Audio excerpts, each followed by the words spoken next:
بسم اللہ الرحمن الرحیم۔ السلام علیکم ورحمۃ اللہ وبرکاتہ۔ مصیبت کے وقت کی دعا۔ رسول کریم حضرت محمد صلی اللہ علیہ وآلہ وسلم نے فرمایا، اگر کسی بندے کو کوئی تکلیف یا صدمہ پہنچے اور وہ یہ الفاظ کہے تو اللہ تعالیٰ اسے ضرور اس کا نعم البدل عطا فرما دیتے ہیں۔ وہ الفاظ یہ ہیں: انا للہ و انا الیہ راجعون، اللہم اجرنی فی مصیبتی وَأَخْلِفْ لِي خَيْرًا مِّنْهَا۔ یقیناً ہم اللہ ہی کی ملکیت ہیں اور اسی کی طرف لوٹ کر جانے والے ہیں۔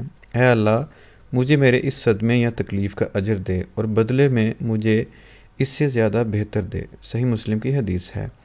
میری تمام بہن اور بھائیوں سے گزارش ہے کہ چینل کو لازمی سبسکرائب کریں اور ویڈیو کو لازمی شیئر کریں، بیل کا بٹن دبا لیں تاکہ میری ویڈیوز بر وقت آپ تک پہنچتی رہیں۔